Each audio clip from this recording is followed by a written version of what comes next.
ቤተክርስቲያን كل مكرا أخوين قدم من يبلاي تبهال تلو لقاشده سوي مرعو لقاشده قال خاي وهب لا وريسو مكرا يرب خلو بتنق خوين ليش تاي خدان غير تبلون والمن تايزي ما خدان غير له خمتنا قدم دخا خوين باخ نبر له يلدم يبتك دك خمتم صحفت فريساوያን خوين ናይ ቤተክርስቲያን ምስጢር ብዝኾነይ ብዘይ ግቡአይ ሚድያ ስለረኸበኻ ምን ንጋር ማለት ናይ ደኻ ቃምሽ ምግላጽ ማለት እዩ ለትገለጽክዎ ትልተሓተ መግለጽ ቤተክርስቲያኑ ከገልግል አቦታቱ ከኽብር በስርዓተ እግዚአብሔር ክብር ሕግ እግዚአብሔር ክመላለስ ዝገብር ሰብ ትልንኣሰ ትልወሓደ እዩ ትልበዝሕ ግን ትባቲና እዩ አቱም ሰባት ኣብ ቅድመና ከቢድ መከራን ይረአየና ኣለይኩ ምርኣይኮ እያውን ለምኮ አባገሌ ንብልና ውሽጥና ቆስል ክንትንኩ ብደገዝን የተደቂኑን የፈተና ኮ ይረአየና ኣለይኩ ኩልና ዘይንኽእል ዓብይ እምባን ይቅድሚትና ለኩልና ዘይምቹ أو كلنا خسار كعرف زغل فتنا أتسنفنا ناقن كافت جزانا زي سنة سبب كل شيء عوجز يتر مكرز زحت يوم بحكي لسبب كأمني لما قص لامس الله عود سوات زحت يوم كانوا كويس اللي ليش تينا قرب زلوا خفوا قرم على توصل الله جنوا نقدر هم ترى جاقيهم عملاخي لهم لفيعهم جزية وسيدهم استمهار سوات قن أفي وتمون أجمع اللي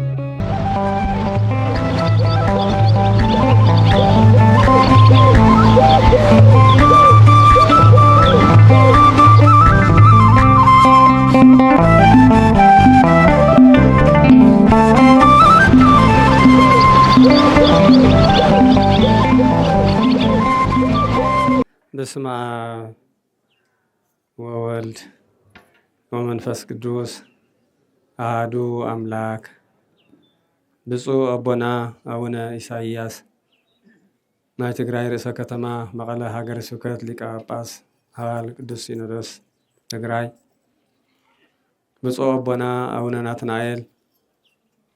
إساميل معراب فاتيت حمارة لك أباس هال قدوس سينودوس تقرأي تخبروا لك سلطانات قبل الله سيحشة ما هاجر سكتنا وانا سراح مكايدي تخبروا بكرة قهان قواهري أبرها هاجر سكتنا وانا صحفي تخبروا لسانة لك أونت لايكة تحركة لقدس فريق مناطو صابا سلامة منفساوي كوليج ركب حزبي تخبروا ملائكة تاور قبر هيوت نايز عبي دورزي محادري قمون كور صحافي مقاوي حديث هاجر سكتنا كفل حلفتي سباكيان ممهران قساوست ممنان حزب كريستيان أولات بيت مرسنمت أوزو قدوس بعال وقدوس عودة مهرات استأكوكم بملأكم تحند حدير خاتوم زوير أملاخنا أوزو قدوس بوتا مسئنا እግዚአብሔር አምላኽና ቃሉ ክንሰምዕ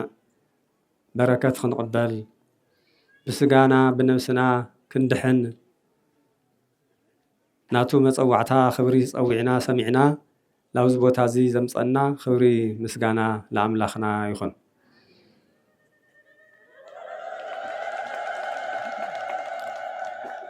አምላኽና እግዚአብሔር ቃሉ መልእኽቲ ከተሓላልፍ ከሎ ንሕና እውን አእምሮና حسابنا كفت لمود بكنا زخنا هيوتنا علم طرح ناي علم نفاس زملالسو هيوت وصينا اتهياو زخنا ناي እግዚአብሔር ቃል هيوتኻ ሁሉ ዝቅድስ ኣብ ምድሪ ለሃለኻ ሰማያዊ ክብሪ ዘውህብ መንገዲ እግዚአብሔር ዘርኢ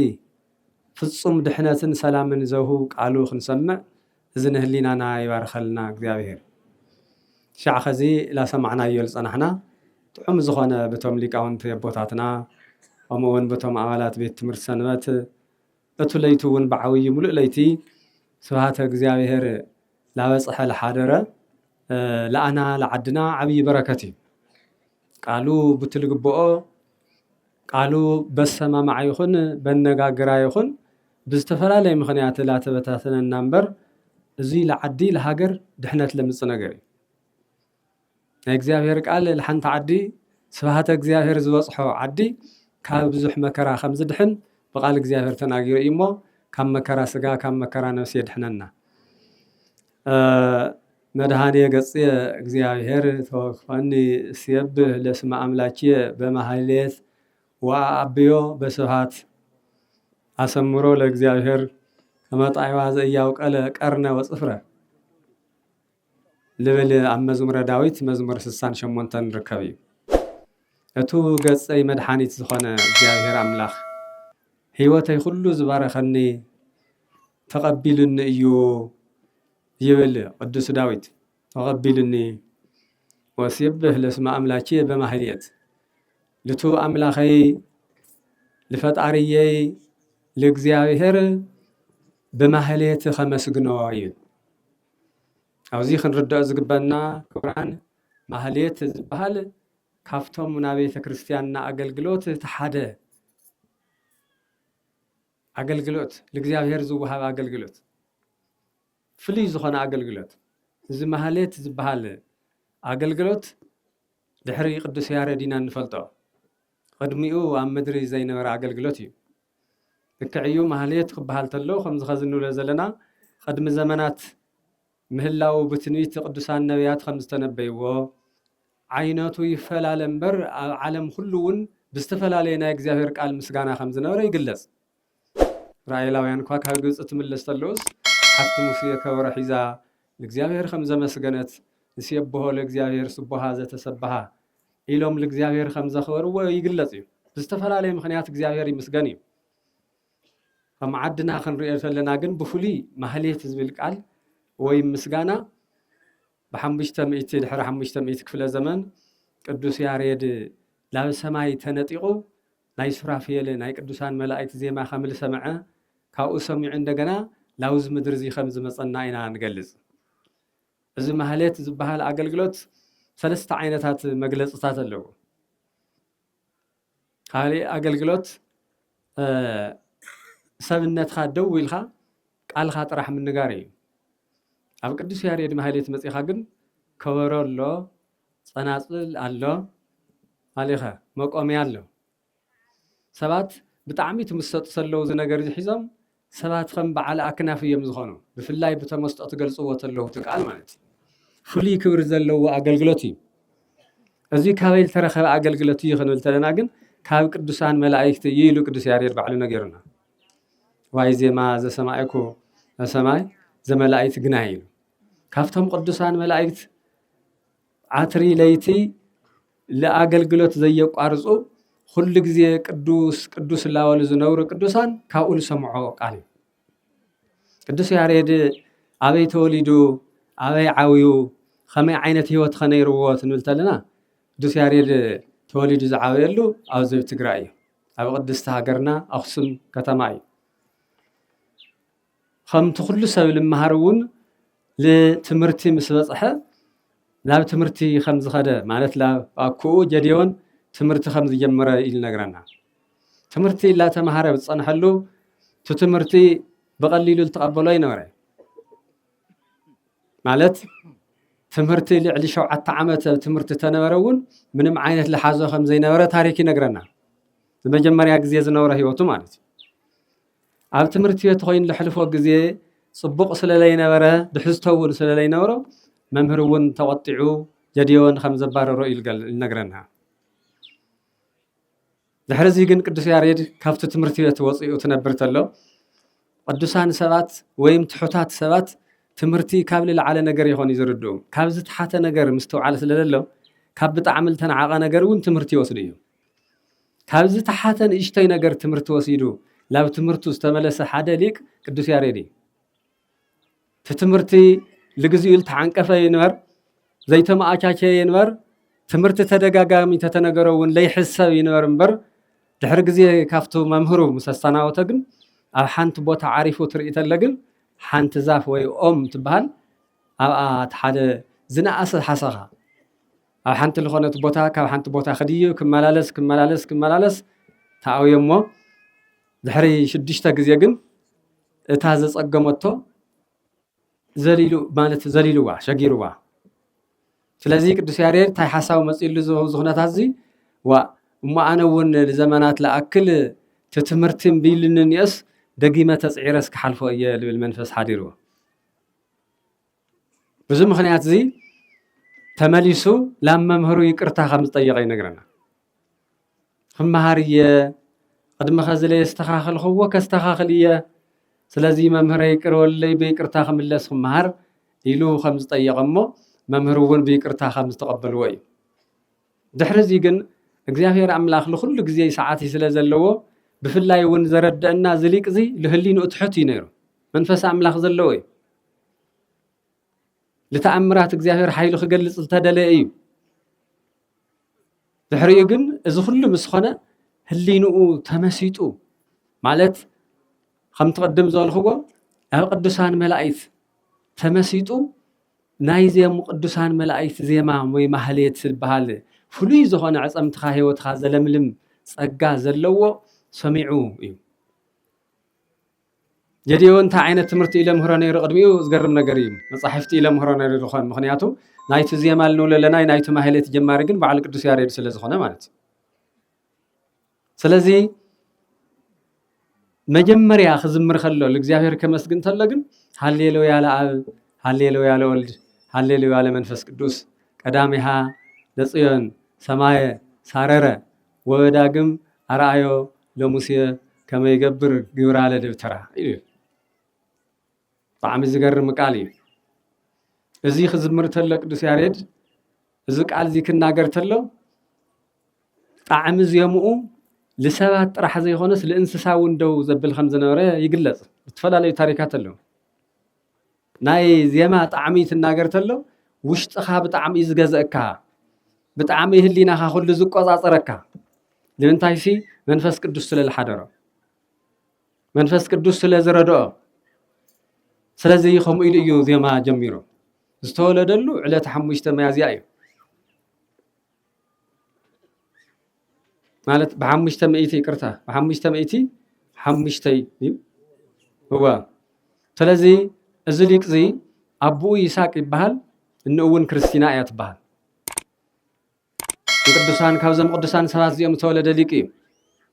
بدحري جن بستفقال تورد تمرتي لعلو كله خين تغليصلو كام مدراويان ممهران زي خونس كاب سماياويان ملائكه تغليصلو يلو እግዚአብሔር አምላክ ለሁሉና ይግለጽልና ካብ ሰማያውያን መላእክት እዩ እግዚአብሔር ክፈት ከሎ እግዚአብሔር ክገልጽ ከሎ እግዚአብሔር መንገዱ ከስተኻኸለልካ ከሎ ከምዚ ይዝገብር ተታሪክ በይፈልጥ ይብል ነበረ ታሪክ ብፍሉይ ሊቅነት ተገሊጹ ክህነቱ ቅዱስ ያሬድ ትዝምር ከሎ ለኾነ ፈተናታት ትገጥምዎ ተለው አካሉ ትሪእዮ ተለኻ ምድሪ ይርአ እምበር ህሊንኡ ሰማይ ስለልምሰጥ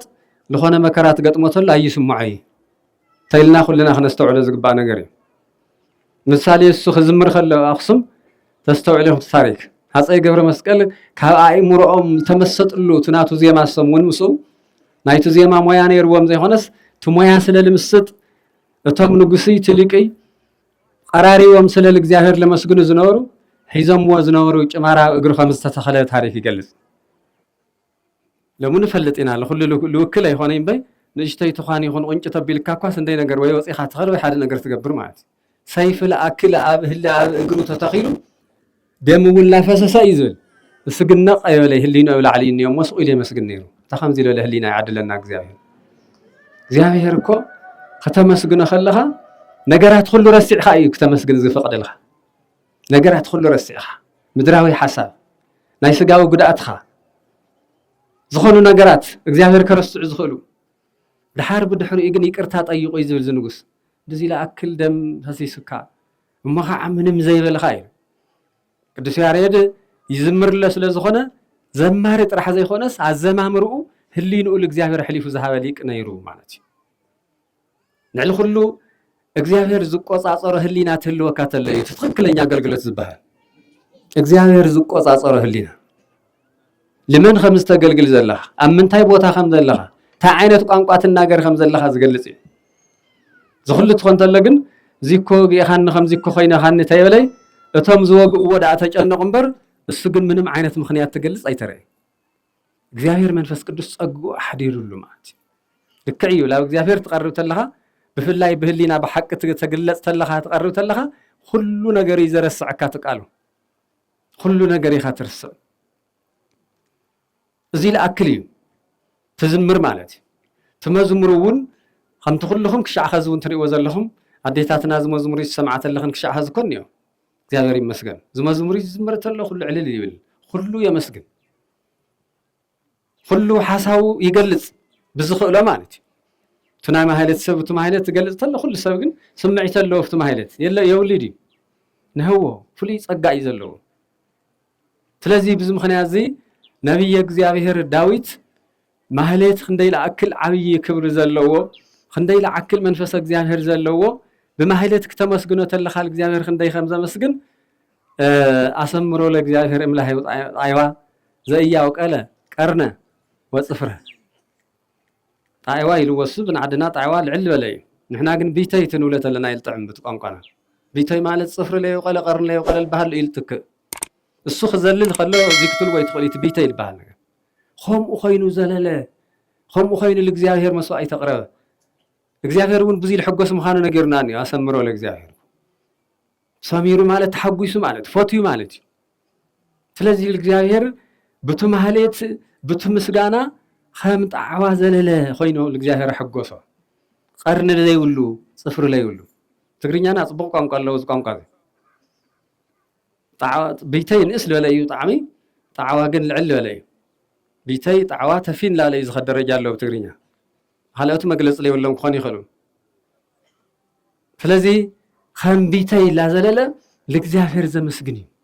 ኣብዚ ቅዱስ ማህሌት ብምስትውዓል ትንገር ተሎ ነገረ ክርስቶስ እዩ ዝገልጽ ነገረ ክርስቶስ ብጣዕሚ እዩ ዝገልጽ ማህሌት ኣብቲ ከበሮ ይኹን ኣብቲ መቆምያ ልዕል ትሕት ተብሎ ኣለኻ ይኹን ኣብቲ ከስተርግጹ ልተሓላለፍዎ ይኹን ኩሉ ናይ ክርስቶስ ነገር እዩ ጸቦና እውን መርሃ ክርስቶስ ሰላለም ዕረፍቲ ንብረልና ቦና ንፈትዎም ነይሩ አንገርጋሪ ዝበሃል ቃል ሰም ትገልጽዎ ተለው ናይ ክርስቶስ ነገርጋር ምውዳቕ ምልዓል እዩ ኢሎም ይትርጉሞ ነይሩ ለመንገርጋሪ ኢልና መስቀል ክንመርሕ ንብሎ ክርስቶስ ዝወድቐሉ ዝሞተሉ ትስእሉ እዩ ትመስቀል ላልዕለቕ ዓብይ ከቢድ መስቀል እዮም ዘሸክምዎ ምውዳቆ ምልዓሉ ዝገልጽ እዩ አንገርጋር ልብል ቃል ተውሂብዎ ዘሎ እዩ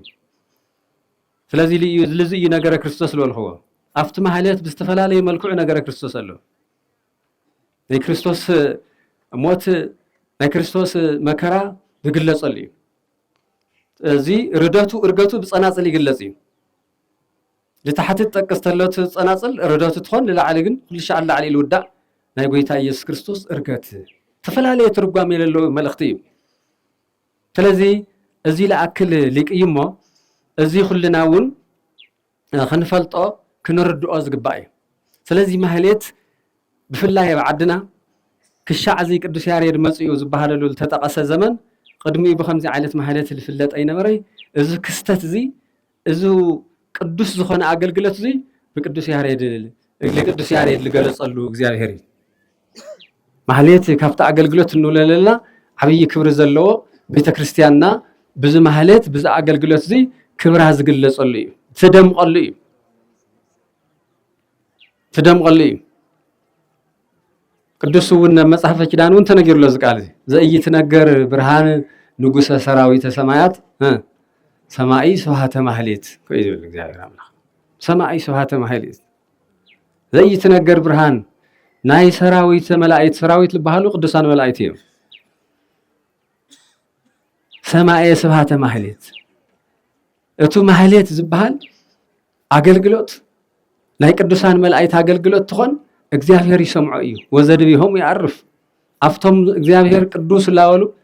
አፍቶም ለእግዚአብሔር በፍሉይ ክብር ዘገልግሉ እግዚአብሔር ያርፎም እዩ ኣብ ልዕሊኦም ያርፍ እዩ ክብሩ ይገልጽ እዩ ይብል ብዝተፈላለየ መጽሐፍት ይግለጽ እዩ አብራይ ዮሐንስ እውን ከሚሉ አልዎ ዘይአምራ እታ ቅድስት ማህሌት እዚ አስማንም ለማንም ተገለጸት ነገር ይኾን ትይሉ ለቦታን እዩ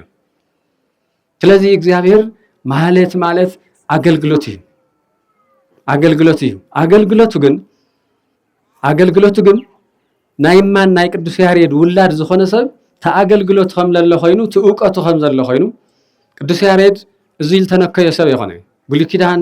ትድጓል ነው ለመጽሐፍ ኮ ባዕሉ ካሊ ቃል ኮ ይኾነ ኣብ እኮ ናይ ሐዋርያት መልእክታት ወንጌሉ ሁሉም ተማሐዲሳት መጽሐፍቲ ካብና ብሉይ ኪዳን መጽሐፍቲ ተዓቋሓት ይርኮ እዩ ስያሙ ይድጓ ተውሂልን እምበር ተወንጀላት ኮውን ይኾነ ይኾነ ይዲ እዚ ይልገልጽ ስለዚህ ብሉይ ኪዳን ሐዲስ ኪዳን ኳዳስ እቲ ብሉይ ኪዳን ተሐዲስ ኪዳን ነው ለቅዱስ ናይ እግዚአብሔር ቃል እሱ ግን ብምታይ ገሊጽዎ በተምስጢሩ ጥራሕ ዘይኾነስ ካብቶም ካልኦት ሊቃውንት ፍሊ ዘብሎ ብጣዕሚ ዜማ ገሊጽዎ ማለት እዩ بتسماياዊ ዜማ ገሊጽዎ ማለት ስለዚ ዓብይ አገልግሎት ይሞ ለተማህለት ይኹን ለተገልጋይ ይኹን ዓብይ ዘብሎ ግን ታዩ ትብል ተለና ግን በተመስጠይ በፈሪሃ እግዚአብሔር በትሕትና ይትግለጽ ሰለም ሆነ ግን ሐቂ ካውዚ ወጻ ገሊጽ ኻየ ለሆነ አገልግሎት ዓብይ ይክባል የለ አገልጋሉን ዓብይ ይክትለ ይትኽል ቅዱስ ያሬድውን መምህርነቱ ብዙ እዩ ትሕት ሰብ እዩ ቅዱስ ሰብ እዩ ለተልእኮ ቀልጠቀልጠፈ እዩ ሐዋርያውን ክትውለ ትኽእል ኢኻ አሓደ ቦታውን ተተኺል ይቃረ መወዳእቱ ተንቀሳቂሱ እዩ በባዕ ዛዓብ ፈላይ ብዛዓድና ኣብ ኩሉ ዓዲ ተንቀሳቂሱ ዘሚሩ እዩ መስጊን እዩ ማለት ስለዚ እዚ ለአክል ሊቅና ክነስታውሰው ዝግዜ እዚሞ ቅዱሳን ምእመናን ኾኑ ሊቃውንቲ እግዚአብሔር አምላክ እንደዚህ ለአክል በረከት ለሰብስስ እዩ ማህሌት በሰማያውያን ጥራሕ ተወሲኑ ልፍለጥ ልነበረ ለሃና ለብደቅ ሰባት ወሪዱ ንሕና ክንመሃርን ክነምህርን ቃል ክንገልጾን ብዝተፈላለየ ጸጋ ክግለጽ ልገበረ እግዚአብሔር አምላክና አልተመስገነ ይኹን እወ ዝቃል እዚ ፍሊ በረከት ዘውህብ ፍሊ ጸጋ ዘውህብ ስለልኾነ ማለት እዩ ስለዚ ለማህሌት አገልግሎቱ ብዝተፈላለየ መልክዕ ዝግለጽ ብጾም ዝግለጽ ናይ ባዕሉ ገለልጽ ኣለዎ ካብቶም አገልግሎት አንተ ወልጠቅስዎም ሰለስተ ሓደ ቀኒስኻ ከበሮ ብኸምዚ ትኾንውን ብኸምኡ ብዝተፈላለየ ብብወቅቱ ብብሰዓቱ እዩ ናይ ቅዱስ ያሬድ አገልግሎት ፍሊ ዝገብሮ ካብቶም ሁሉም አገልግሎቱን ኩሉ ሻዕ ተገልግል ተሎ ወቅታዊ እዩ dithanti somun lilli somuna khullu waqtawi nay ba'alu talukon yo haddish kistat yo تحنت سمون تعالى سفت خاليت سمون لا خاليت تمص تن حمسا يخلتي دين حق اذا سنات زين كله نناو على درسات نيوان نناو على ونتلؤكن نيوان بصم تخوينو بفسق تخوينو ابهال لو نناو على مجلص اللو ስለዚህ ቅዱስ ያሬድ خنبل خلنا ሊቅ እዩ ሊቅነቱ ግን ኣብ ሁሉ መዳይ እዩ ሊቅነቱ አፍቶም ቅዱሳት መጻሕፍት ይኹን አፍቶ በመጻሕፍት ትርጓሜ ዘይግለጽ ኻ አብፉሊ በዜማ ዝግለጽ ኻ ናብ ሕቱ ተቢል ይግለጽ እዚ ናይ በሕቱ ሊቅነት እዩ ተኻለቱ ሊቅነት አብና መጻሕፍት ትርጓሜ ፍሊ ተፈላለዩ ጸጋለሎም ምሁራን ሊቃውንትን አለው እቱ ዜማ ግን ለሁሉም ሊቃውንቲ ለሁሉም ቅዱሳን ለሁሉም መላእክቲ እሱ ባዕሉ ዜማ ቀሚሩ ተዜማ ወናይ ባዕሉ ስያሜን ወቅቱ ልዋሃል በኋላ ማለት ግዕዝ ልብልኒዮትና መጀመሪያ በእግዚአብሔር አብ ዝምሰል እዚ ልልባሃልኒዮ በእግዚአብሔር ወልድ ልምሰል አራራይ ዝባሃል ዝኒዮ ጣዕመ ዜማ በእግዚአብሔር መንፈስ ቅዱስ ዝምሰል ማለት በህምዞም አይነት ዞም ዜማ ልግለጽ ቃል ስለዚ እዚ መልእክት እዚ ተተልእኮዚ ለመጀመሪያ ጊዜ ተመጽተለክ ሻዕኸዚ ተፈታውሞ ዘይምነው እዩ ርግጽ ድኻም አለው ግን ተበረከቱ ኸዓ ካብ ድኻም ብላዕሊ ተበሐቂ አገልግሎት ይኻል ተረኸበ በረከት ካብ ብላዕሊ ረባማት ወለድና ይጥቀሙሉ እዮም ሁሉ አገልግሎት ስለዚ እዚ ልገልጽ ይሞ ቅዱስ ያሬድ ካው መጨረሹ ግን ነብዛ ዓለም ዚ خمس ተሰወረ እዩ ዝነግረና ግጥ ዓሪፍ ልውል ሰባት ወኒው ግን ተም ዓሪፍ ልውልና ሰባት ቦትኡ ናይ ነገርናይ ድሕር ዓሪፍ ኮይኑ መቃብሩ ነው ዚ ክባሃል ነይሩ ሆማይታ ሃለ በር ልውለለው ከምኡን ግን ቅዱስ ያሬድ መጨረሹ ሁሉ አገልግሎት መስወደእ ግን خمس ተሰወረ ይገልጽ ማለት እዩ ስለዚ ካፍቶም ሊቃውንት አቦ ሊቃውንት ዝገርም ግን ቅዱስ ያሬድ ይብዛሕ ይንአስ ዜማ ቅዳሴ ከዚይም ይኹን ቅዳሴ ማርያም ከዚይም ይኹን ሁሉም ዜማታት ከዚይም ይኹን ናይ ቅዱስ ያሬድ ክሻዕ ከዚ ግን ብዛዕባ ቅዱስ ያሬድ ከምዚ ዓይነት ደሚቁ ናይ ርእሱ ኽኢሉ ቅዱስ ያሬድ ዝበሃል ታወት አይረአና ነርና ዓድናሞ እዚ ለይረአና ለአናውን ሓድሽ ክስተት እዩ ከም ትልል ገለጸልሞ ስለ እግዚአብሔር ነመስግና እዚ ወንኩ ሓድሽ ክስተት እዩ ክስተት ልብል ቃል ብገለጻ እዩ ገሊጽዎ ክስተት ማለት በቃ ተገለጸ ነገር ማለት እዚ ውን ብጸቦና ካፍቶም አቦታት ሓደ ለዛ ዓይነት እዚ ቅዱስ ያሬድ አብዓዱ ቅዱስ ያሬድ ደሞ ናይ ባዕሉ ቦታ ኽኢሉ ከምዚ ዝበለ ክብሪ ዘለዎ ቦታ ልዕል ዝበለ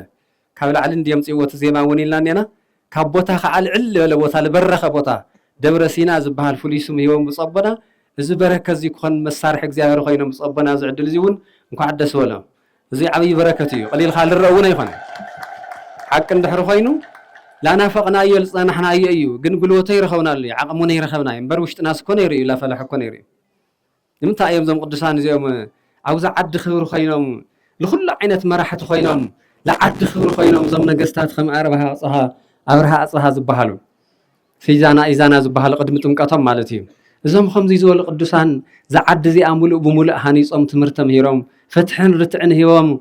خم قدس ياريدون بزي ما يبتل قلصنا يقلالص أي زفلت ليك أو زعدهم التولد اللي منهم زي فلت خوينهم زخنس تاي خوني خون بالحاتو لنا لخلنا خم دمنا التشفننا نيرو لمجن خم تل قدس ياريد بدنقت بقصات كلهم زي ما تاتي كل مصحف تلتقلص له بصبنا ونزي تقلص لهم زي رينا اينا مو እግዚአብሔር ይመስገን خزون بدقامه هو كل ጊዜ ቅዱስ ያሬድ ውን ክግለጸል ከሎ አብለይ ሰዓቱ ይተገለጸል መቼም ና እግዚአብሔር ነገር በጣም ክትጽባ ይለለካ ለምንታይ ክትብልውና ይትخلي بحق አብለይ ሰዓቱ ይተገለጸል አፍቱ ላይ ተገለጸ ሰዓት ይተገለጸ ትምርት የውሊላ ተባለ ይጽንህ ትምርት ላይ አትወላ ተባለ ነው አፍቱል ተገለጸል ጊዜ ግን ሊቅ ሆይኑ እንደገና ሰብ ክልተ ጊዜ ተናገሩ መጀመሪያ ትምርታዊ ወልል ወሬ ነይሮ ቅዱስ ያሬድ ድሕሪኡ ሁሉም ዝተገለጸሉ አታዝ ትምርታዊ ወነረ ኮልዕል ሁሉ ሆይኑ ሰብ ላይ ፈልጦ እውቀት ኮ ገሊጹ ተባለ ተናገሩ ማለት ድሓርቲ ሰብ ክልተ ጊዜ እናገሩ ወይ እግዚአብሔር ታሪክ ለቀይር ይትንብተለና ከምዚ አይነት እዩ ማለት ታሪክ ለቀይር አምላኽ እዩ ስለዚህ ንሕና ውን ካውዚ ታይን መሃር እንድሕሪልና አብል ኾነ ዘመን ነገራት እንድሕር ላይ መቸውና ክነግዲልና ይተስተኻኸለልና كنولديلنا ون عدل يرخبناي كنسرحيلنا ون كنترف يخالنا خمزي عين الزمن تمصتلو تعجيس خال خونه تمرت تمير خام ملاس كاب قدوس ياريد مهاري كالي تسفا مقراص غنا يفقدي قدوس ياريد 7 عامت تمرت مساوي تسفا قريصو ديو بحانت لنا اسات نغرسي تمرت وسيدو انا ونتت مليسس كساخ علي قدي لحاسيو تساخ علي تساخلي مولمون خم انت عنقفكم امنان دقنا يزخم لخونه ነገር ሁሉ ለላይ መቸም ድቅ ሰባት ብዙ ዕንቅፋት ክልወና ይኸዲ ገሊና አይዝ ዕንቅፋት ዚ እግዚአብሔር ሓደ መዓልት ከገልጸለ ይሞክ ሸግሮ የልና ተስፋ ንገብር ነህሊ ገሊና ግን ተስፋ ንቆረጥ ግን ካብ ቅዱስ ያሬድ ንመሃረ ግን ተስፋ ምቆራጽ ዘይኾነስ ካብልና አሰ ነገር ንሽተይ ነገር ተሚርኻ ላብልና ዓለ ነገር ተነጢኻ ዝኽየር ምዃን ግን ካብዙ ሊቅ ዚ መምሃሪ ካልዩ ማለት ትንመሃር ተለናውን ተማሃሮ ፍላይና አብነት ተማሃሮውን بالفعات التمهار ممهران قليت يولم هوكت يولم صبقات يوم خمزانا قدس ياريد ወይ እግዚአብሔር ክገልጸልኻኒ እዎ ወይም ደግሞ ደንጉኻ ትለፍዕኒ ኻንበር ዘን ቆጽላ መጽል ግን አይተመንወን ይዕብደካ እዩ ለብለ ይኾን ይለጥየካ قليت ይዘምረካ ዋ ካብ ቅዱስ ያሬድ ክመሃር ትክክለኛ ትምህርት ዝኽእል በዓል ክመጸካኒ በስርዓት እንበር ዚገረ ልባል እምነት እግዚአብሔር የለ ናይ እግዚአብሔር መንፈስ ይውል بزحت يوم بحق لسبب كأمني لما قصلا مثل عود سبات بزحت يوم حق أنا كويس فلت ليش تي نجار بزلا خفوق طر مع التقدر له تجنق نجار تهم ترجع عم عملاخي لهم لفي عم جزية وسيدة مستمهار سبات جن أفيه وتمون أجمع اللي تمرتهم لك هم من الناس يخون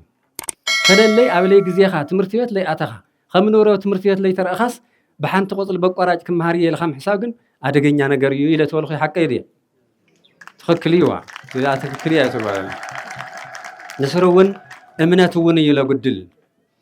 فكاب እግዚአብሔር ክትረኸው ለነበረስ ላበሰብ ዝንባሌ ወኒ ኻትገብር فكاب ሰማይ ዝመጽስ ካብ ቆጽላ መጽል ክረኸው የለኻ መሕሳብ በጣም ትሑተት ተሐሳሰባይ ስለዚህ እግዚአብሔር ይገልጽ እዩ እግዚአብሔር አይምሮኻ ይገልጽ እዩ ለኽገልጽልኻ ግን ትጽሊ ለኽገልጽልኻ ግን ደጋጊምኻ ምና ምሁር አብነት ትምህርት ትምሃር ደጋጊምኻ ትምሃር ተለኻ እግዚአብሔር ሓደ መዓልቲ ይገልጽልኻ እዩ ሁሉ ነገር እዩ ካብ ዝሊቅ እውን ንምሃረ እዩ ካብ ካልኦት ዓበይቲ ድሕሩ ኢለለው ሊቃውንት ቦታትና ንምሃረውን ዘይ ስለዚህ ምእመናን ደቅና ለምን ባርኸሰ ንሕና ውን ክንሸግሮ ኢልና ንሓስብሞ ብዙሕ ላይ ሸገርናዮ ነገር ንእቱም ሰባት ታይ ከም ልሓዘና ፍቲ ውሽጥና ይፍለጥ ታ ዓይነት መንፈስ ከም ዘለው ዝዓድና ይኹነ ሁሉ ለሙስ ንሸግሮ ኢና ዝናይ መከራ ናይ ሰላም ጉዳይ ሸጊርና ስላብ ሰላም ንኸዲና ካብቲ መከራ ኢልና ንሓስብሞ ክንብል ከምዛ ጻጸል ድሕሪት ላወደቕና ኢና ዘለና ላወደቕና ኢና ዘለና ለድሕሪት እንበር ለቅድሚት ምኻደ ይሰአና ይኻልና ሓቀዲ ለቅድሚ ለድሕሪት እንበይ ለቅድሚት ምስዳረ ይኻልና ይፈትነና ኣሎ አናመራና ለድሕሪት ይወድቀና ኣሎ ሰላምና ውን ለድሕሪት ይወድቀላ ሓድነትና ውን ይበታተነላ ለሙይ ለሓድነት ለተዓጠቀ ሰብ ህዝበ ክርስቲያን በሓደ ዓይነት ኮይኑ ቤተ ክርስቲያኑ ከገልግል አቦታቱ ከኽብር በስርዓተ እግዚአብሔር ሕግ እግዚአብሔር ክመላለስ ዝገብር ሰብ ትልንኣሰ ትለው ሓደ እዩ ትልበዝሕ ግን ትባቲና እዩ አቱም ሰባት ኣብ ቅድመና ከቢድ መከራን ይረአየና ኣለይኮ ምርኣይኮ እያውና ለምኮ አባገሌ ንብልና ውሽጥና ቆስሊ ክንትንኩ ብደገዝን ተደቂኑን ፈተና ኮ ይረአየና ኣለይኮ መዛሕተና كلنا زي نخل عبي إنباني قدمتنا لكلنا زي متشو أو كلنا خسار كعرف صغل فتنا اتسنفنا ناقن كافت جزانا زي سنة سبب كل شيء عو جزء يتكن مكراز قبل لكل ما يوكلين برح حد سنة فات سقط عو دقت ريوم تلخا من مسمع إن ما يبقى صوت حتي لهم بتعم كلنا قرت تخاف لهم يهدو عو جزاء قل عسبيت إنبا يخون بقى مكرا يريون تنو العسبيت خالي يموسل بقى هيك إنه خمالتي تلازي خزون بيت كريستياننا نجارات كله مستوعل كابل قد لنا عمتها تقصيرنا لنا لمبتتان تابيت كريستيان حنت إياه إلخا خندق في مسواق ناوش تخامس تيروت إخاك تخبر ريخا هم عين اللي سبات له أركاو زي محرهم زي الحمام يز حمام زي زهرين قللنا ناي بيت كريستيان وش تبوس خامس تيرسي قال يا خمس بمال خاص كبر الرخو سباتي مسلم له ناي بيت كريستيان مستير بزي قبوي ميديا سل الرخوخا من نجار مالت ناي الدخاء مش مجلس مالتي لا تجلس هو تلتحت مجلسي تلتحت مجلسي ناي بيت كريستيان قداي لخنا عينة سنفنا يهالي خزون ناقاون صباحون في تلافيت كف في الخام التخاي كوزي وصا منم عينة ممارس ليه ولا حقي ناي سنفات ششت كنخوان اندزي لأكل بيت كريستيان عند أرثوذكس لتأكل بيت كريستيان عخبيد عبي جرما كلنا كافتن يشتغل عجميرو كافت أصعوه تلو لكوك إجزاهير كبره وناكوي كبرنا جن زاوية كريستيان زي أكش على اللمبر بزي زاوية كريستيان زي ناب زاوية كريستيان زي كبرني أن اللي بالسبن يدي ما زهري باركهم جن خلت سبت رحليو خليهم نياكم قد نياكم قد غين ما يلي مول خلهم يلي فكر سلازي بيت كريستيان كبرها خجلت تلو بخمزي عينز لما نم زي قد عبوتاتنا بزمرحنا أنا خمرح سخاتم تمرحو خاليون بممرحك خال لخونا سنفنا جيجا تقاتم تلون عبوي زي أخميديا زي أخميديا خمين رأيا هندي لبا ما تكون يوم تنبوتاتنا ونكو خم مالتكو يخوني عبوتات وني خم خجلت صلخ بتقلال لا أفتلني أخونا تاتي ينبال سلازي لومي يد لنا أيو ناين ما برات أوجن شيء أخذي تجلس لنا بحق يقول لنا أيزل بيت كريستيان لحلو واز مصبوتاتنا قال يوم سيف لا تقبلوا سيف تيتقبلي قال يومون بطميت ورق لا ترأسوا صمم لحدرو لتولد كركو ورق تترئسهم ساتهم قل صمم لحدر لو صحوا بيت كريستيان مخانا نفلتنا خمزي الله مصح زخونة بيت كريستيانس لو مخلوا يخينو تهابتون بزي لهم يوريو تسعنون يلي لهم يوريو بمن يوم للدحازهم سازيم لكل زي مكي وتكوي قتي مننا يلا بيت كريستيان كل مكر أخين قدم من بالله تبهال تلو لقاشده سوي مرعو لقاشده قال خاي وهب لا وريسو مكران يرب خلك تنق خين ليش تاي خدان غير تبلون والمن تايزي ما خدان كغير له خمتنا قدم دخا خين باخ نبر له يلدم وي مغتك لك خمتم صحفت فريساوያን كوي تستوصل يوم مصحف قدس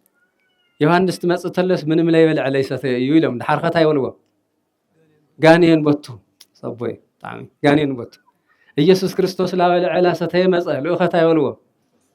አርክ መጽበሃን አርክ ሓጣን خزريهم حق تللس الحديك مرض إليه لخلت يمس ممرض أويه لتحدى من يتقبل وين خزون خم عين الزخنة ما أنت زخنك على خمنا مرزي أو حد عين دوك زي يخل لتجلبت ببوقة الجلبت قام قام بمتقام زحنتي قدستي لخنة بيت كريستيان أفتنا خنا ودقة بمنهم تعمر أي فكرة حبوك حضرنا يزلوا قالينا أول دقتنا لنبرنا خمسة عينت قام قاتل على الله بدق دق دق دق دق قلنا لسباتون لنا صعنتنا لله على المسلنا جرمانتي فلذي بيت كريستياننا لدلي عينت فتنا يهلو تريد لهم يا عالم لله كل زي بيت كريستيان زي أما هندي قد لي هندي تارك لله هندي قدس الناس لله خالي إكو هندي جوان يشوفيني يدبر له وشتو منهم زي ولا تمسات نخالي جوان كوالي يسمع له هندي قدام ما نيري كو قاعد تلخون هندي لو قاعد نيرو قم دا سنفاتي كل شيء سنف الناس قل لازمه سلازي كابك الدوس ياريد زن مهارو بتعقستي بسعروي يقرب حالي مخانون رينايو ممهرو غريف صديد ونير ممهره يقرتا يغورلي كمهار ممهرو وني يقرتا غورلو جديون بدحري تمرت قصيلس كافتو ممهرو حاليفوس سماي تنطيقو زيما كمص صقا እግዚአብሔር عدل وين لتو ممهرو ون تقيم اندحر اوين ما يطنطنا لو الممهر اسمولي اندي تمهارني اكو لمو سرة تقص عده خلق ممهران لمو مقصع كو قريء من يوم ممهران مخانم يتفلطم يخز تم مهارة دي يوم تم ممهران يتفلطم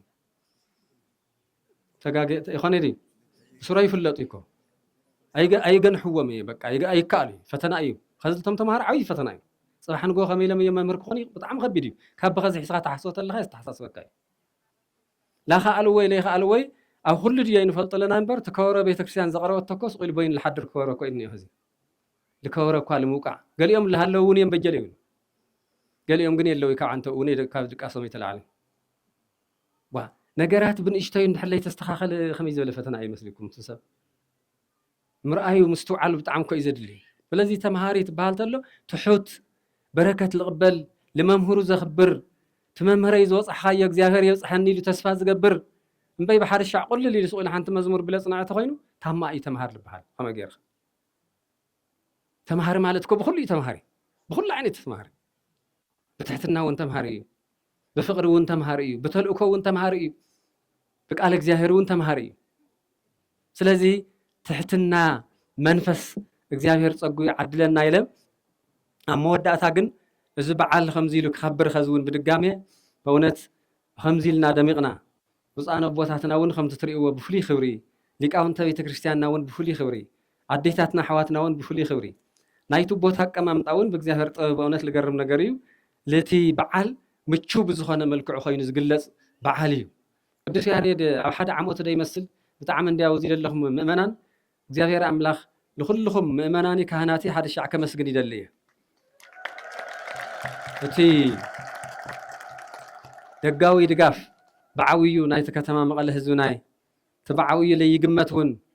ناي بتصعبنا يا بتصعنا بوتات ناي تلو تهزبي أو حتصير جزء خمسة زبالة بيت كريستيان سلسلة بيت مقدس زلوا تجميريات توديها إن اللي سمعنا نحن هم يلا سمعوا أنا الشعة تجمير الشعة توديو أفسرحوا عيلو لذي لأتهم لدى قليس الله هم تقدس يارد تقلس الله هو فكري فلذي خمسي خوينين يمو لذي خنسر رحت لنا قن ناي بيت كريستيان هيوت ناي بيت كريستيان تلقو سلام بقى سلام لعلو كله هفتي ناي بيت كريستياننا نقول سلام التملخ بيت كريستيان سلام تسبخ بسلام وانت نبر لما على سلام خوينا لخالقت سلام ترد تحجز تصلي لእግዚአብሔር አምልኾ አለሃበት ህዝብ ሓደ ትገብር ተበራተ ፈልጢኹምኮ እዙ ቅድሚ ዘመናት ለሓለፈ ዘመናት ኮ ብሙሉ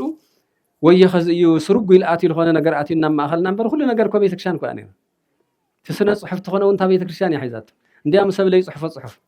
ዝኸዝ ኮምፒውተር ይልኩም ጽሑፍ ወለሁም ባሊዕ ኒኦ ይበሃል አነ ኮ ኮምፒውተር ጽሒፈ ይፈልጥ ይሐቅ ሰረባ ግን ባሊዕ አለው ይበሃል እዚ ዝኾነ ህልም የብለው እንደ ነገር ሰሪሕኻ ይበልዓ قدم خلتشح لتصحف برانا قنا بوتاتنا بالخربون رئي لنا بتلفزيون خوين خاكوا تريا لخاص صحي خوين تريا لما زت كمبيوتر لبهال خلني اطفيو تم بالع قليع وحد جزع فيروس اتي ويبا فلذي ازيهم كاول خونو نجر تا بيت كريستيان طبوكا اين عقيب حقي ساينس مالت طبيو تمرتي ነገር ግን ልጽቡቅ ተጠቀመሉ እዩ ገሊኡ ግን ላይ ኻሊ ላ ተጠቀመሉ ነበር ትምርቱ ጽቡቅ ትምርቱ እዩ ግን ቤተ ክርስቲያንና ጽሑፍ ግን ይገርመኩም ህንደይ ዘመናት ለሓለፈስ ክሻዓለም ኮኸብ መሲሉ ትሪኦ ጽሑፍ ኢኻ ትርኢ በቃ ቆዋም ነገር ትርኢ እዚ ለአክል ጸሓፍት ሳቶም አገልገልት ሳቶም ሁሉ ነገር ኮይኖም ዝሓለፍዎ ዘመን ነይሩ ድሕሪ ዘመን እውን እዚ ሙስኻኽ እውን ጽቡቅ ነይሩ ግን መብዛሕትና ግን ትምህርቲ ልቁም ነገር ክንጥቀመሉ ላተገበአ لليقوم نجاري يمه زي أي لما ودعتها خبز جبنا نجن مأمناني كهناتي أبوتاتنا في الله يدمو نحنا ون لبوتاتنا تحتي لنا خنا خبرت جبنا تلو تخبر زي خينو نعلو كله محسانات النجبر جن عامل حلو يهال سب بيت كريستيانو كخبر اللو زبهال تهالي وون بزبهال بوت هاي بل نفاس الوسدوق أم قاصب باي خني مديها مالت نفاس مالتي تجاجري حقي نمديها مالت نفاس مالتي لا يسمع كل يسمع مود حرخ عاد انقق زربا كيخونون انقق زر نغغر كيخونون زي تطنقق خوينو تحالفو لبعلخ حالف الخال يسون وردس زخون ነገር يمو اوزي اغلي تخون اغلي يخون اغلي تطنققنا لنناغرو لمنታይ ተናገር خال بحال ነገር يلي لمنታይ لحسابخ هابخ لبحال حسابون يخون يزغلጽ الله قمون خيدحال ነገር ግን አበይን ነገር ምስማኒን ነገር بوشጥል ነገር قدم حالا بدገ لا نفس موت سماعي خا من مخان بلاي مستوعب ناي بيت كريستيان هيوت زي تعدل سبات خالت كو خندي ملس له خادو بتاتري وذلهم ارثوذكس بيت كريستيان منم فتنا تقطماو زخز غزي فتنا يعني بطعمي خبيت فتنا ያለው ሁሉ ቦታ ርደና ለስቆይኑ ግን ተምለስተው ዕለ ሰባት ግን ዛ ቤተ ክርስቲያን ዚ ሓዲካ ካብ ምኻድ ሞት ይሐሽሎም ሰይፍላ ተቀበሉላ ዘሎ ግዜ እዩ ገሊኦም ብጥሜት ሰይፍ ስቀሊል ጥሜት ደመሲልኩም ሰይፍ ስቀሊል ዶ ጥሜት ስቀሊል ሰይፍ ዶ ኮይኑ አውዚ ዓድና ደቅና ሓዋትና ክንደይ የለቅሖም ዝነበሩ ወረዲታትና ክንደይ ክብር ለለውን ምስ ወዲ ጓሊ ከም ደንበ ከም እንስሳ ኮይኖም ዝነበሩ ዘለዎ ይሕዝኒ ዶ ብዛዕባ እዚኦም ደይውጋዓይ ብዛዕባ እዚኦም ተልውጋዕ ክንደይ ጽድቅ ነበረ እዚኦም ብዛዕባ እዚኣቶም ብዛዕባ ተብዓድኒ ሰላም ሓደ ሓደ ዕግርግርለይ ተማህሊልና ከም ተቦታትና ተማህለሉልና ኣሎ ኩሉ ሻዕ ፍላይ ብጸቦና ወነ ኢሳያስ ለሙስ ኩሉ ገዲፍና አፍና ልመጸልና ካብ ምዝራብ ጸሎቲ ምህላይ ስግደቲ አምልኮቲ እግዚአብሔር ካብ መከራ ድሕነና ከም ቦታትና ሻግረና ኸዝውን አውዝ ፈተና ወዲቅና ከይንተርፍ ሓረና ረዳአና ይልኻ ለአምላክ ኻል እግዚአብሔር ልትጥይቀሉ ለይ ምኽንያት ትጥቀመሉ ፍጹም አይግባይ ጌጋይ ብዝደለይ ዓይነት ሰቢኹ ስለዚህ እዚ ብፍላይ ደግሞ መናእሰይ ደቅናውን አውላህ ኣለኹ ክብል ዝግባአኒ ልዙ ከምዚ ዓይነት ለቤተ ክርስቲያን ዝጎድእ ለየድሊ መልስ ስንፍና ትመጽተሎ መልስ ክትው ይልግባኩም ለምንታይ ማይ አሁን ተወሊድኩም ስኩም ለኮ ዳርጋ ላይ ተወለድኩም ይኹም ድሕሪ ለቤተ ክርስቲያን ጥብቅና ዘይብሉ ሰው መውላዱ ለምንታይ ወለደ ወለድኩ ወአልሐቁ እሙንቱሰ አለውኒ ከይንግሰጽ ولد وليد عينا يرجن كحيدمنا عليهم عديقهم بيت كريستيان بزح وليدا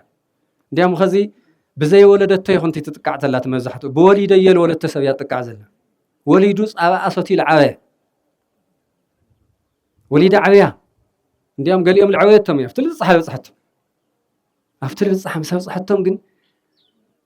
بزيد اللي ملك قال صواز دليو سنفات تبعهم قصة الجبام خمس إيزخان زلمه منع سيون لما نمسب كوري أيتنكو لما نمسب خمسي ولا يقول له لتابي تكريستيان طاقن كل سبب خان الله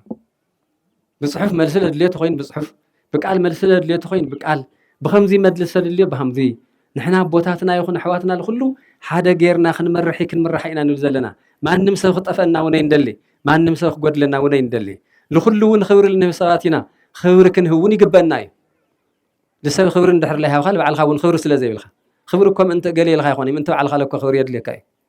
كلنا خنا خبر زغبنا ነገር ግን ሁሉ خنا خبر ተለና ግን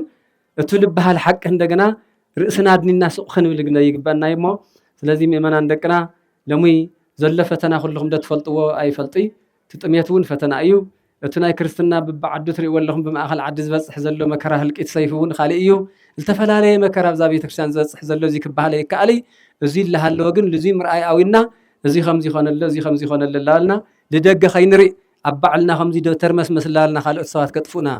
ንገብረለና ባዕልና ንዋደደለና ስንፍና ግን ሁሉና ክንጥንቀቆ ይዝግባና ላልኹ ወስብሐት ለእግዚአብሔር ሰላም ይብልኻቱ